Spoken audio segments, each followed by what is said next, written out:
샬롬, 한 주도 평안하셨나요? 언제나 여러분의 삶에 주님이 주시는 은혜와 기쁨과 평강이 늘 함께하기를 소망합니다. 오늘도 이렇게 함께 말씀을 나눌 수 있어서 너무나도 감사합니다. 늘 말씀을 가까이 하시고 또 날씨가 더워지는 만큼 우리가 더욱더 하나님의 말씀을 마음에 품어 좋은 마음과 좋은 생각과 또한 하나님 주시는 은혜를 경험하기를 소망합니다. 오늘 함께 나눌 말씀은 시편 91편 15절의 말씀입니다. 함께 본문 말씀을 읽겠습니다. 그가 내게 간구하리니 내가 그에게 응답하리라. 그들이 환난 당할 때에 내가 그와 함께하여 그를 건지고 영화롭게 하리라. 아멘. 오늘은 우리에게 새 힘과 새 능력이 필요할 때 어떻게 해야 되는지 말씀을 통해서 한번 나눠보려고 합니다. 여러분들은 뭔가 어려움을 만났을 때, 또한 힘들 때, 그래서 새 힘이 필요할 때 보통 어떻게 하시나요? 사실 많은 분들이 우리가 많은 어려움이나 아니면 잘 해결되지 않는 문제를 만나게 되면은 어, 이제 스스로 어떻게 해서든 극복해 보려고, 또는 물론 다른 사람들한테 요청을 하게 할 수도 있지만 특히 한국 사람들은 주로 자기가 어떻게 해서든 감당해 보려고 하는 그런 부분들이 굉장히 큰 것 같아요. 그럴 때 우리에게 정말 힘과 능력이 필요한데 정말 어떻게 해야 될지 막막할 때가 정말 많이 있습니다. 그렇다면은 오늘 성경에서는 그럴 때에 하나님께서는 우리를 향해서 간구해라, 나에게 기도해라 라고 분명하게 말씀하고 계십니다. 어떤 사람들은 우리가 나약해서 하나님께 기도한다고 하는데 그런 것이 아니라 우리에게 힘과 능력이 되는 그 근원이 되시는 분이 바로 하나님이시기 때문에 늘 하나님을 가까이 하고 하나님과 동행하며 하나님 주시는 힘과 능력을 받아 누릴 수 있어야 합니다. 오늘 함께 나눈 말씀 시편 91편의 말씀에서는 하나님께서 우리가 기도할 때 반드시 응답하겠다라고 약속을 하고 계십니다.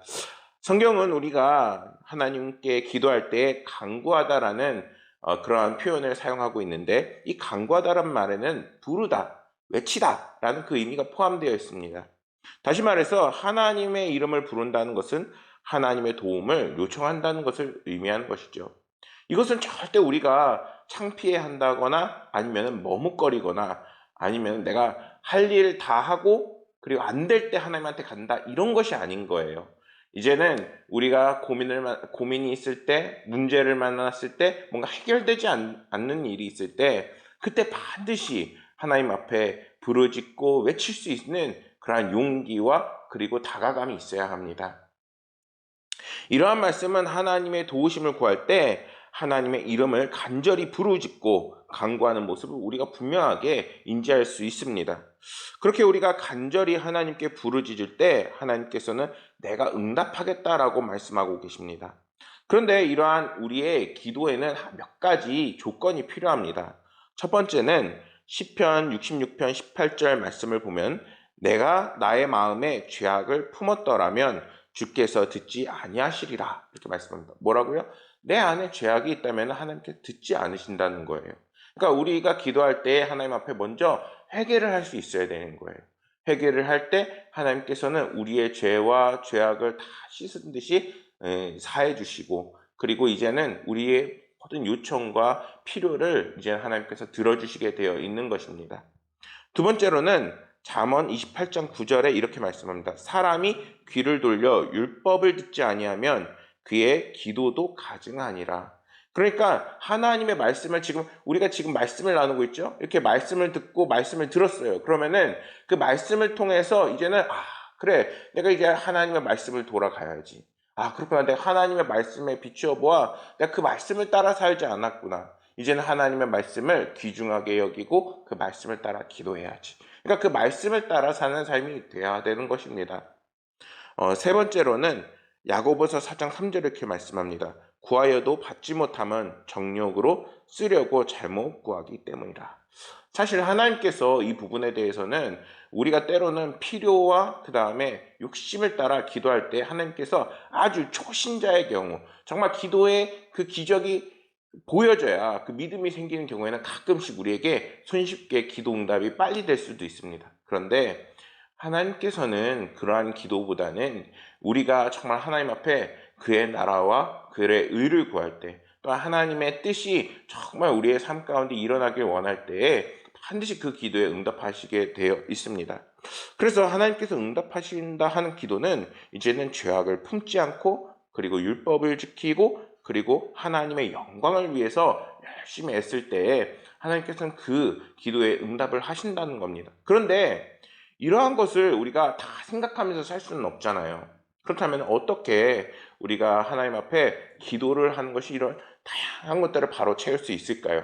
그거는 우리의 마음의 중심에 하나님을 믿게 되는 길이요 진리요 생명이 되시는 예수 그리스도를 먼저 마음에 믿는 겁니다. 그리고 예수 그리스도를 닮아나가는 거예요. 예수님이라면 어떻게 했을까? 예수님이라면은 정말 나의 삶에 들어오셔서 나의 안 되는 부분, 정말 나의 모난 부분, 그리고 내 삶에 안 되는 그 모든 환경들을 만져나가시는 정말 하나님이신데, 정말 예수님이라면 어떻게 했을까? 그것을 성령님께 묻고 함께 기도해 나가는 겁니다. 그럴 때 하나님께서는 하나하나 우리를 만져나가게 되시는 것이죠. 말씀을 준비하다가 이러한 글을 보게 되셨습니다. 1980년 미국 텍사스의 어느 교회 앞마당에서 기름이 나오게 되는 거예요. 석유가 나오게 되는 거예요.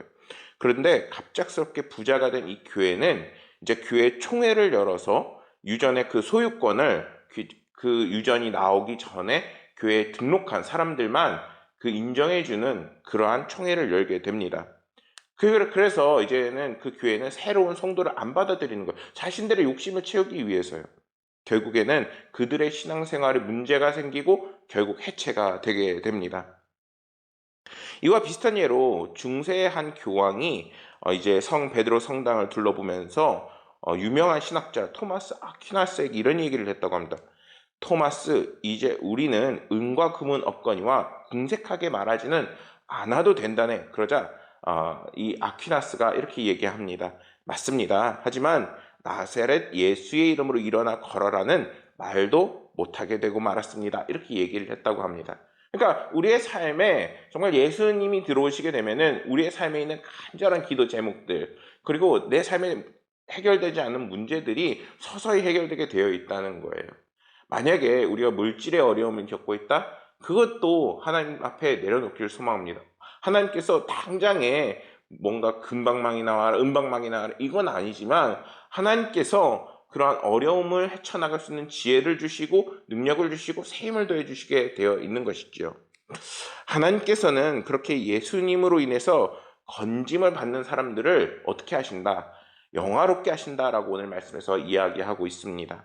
시편 91편 14절의 말씀에는 같은 말씀이 있는데, 하나님이 이르시되 그가 나를 사랑한즉 내가 그를 건지리라, 그가 내 이름을 안즉 내가 그를 높이리라, 이렇게 이야기합니다. 어떻게 하신다고요?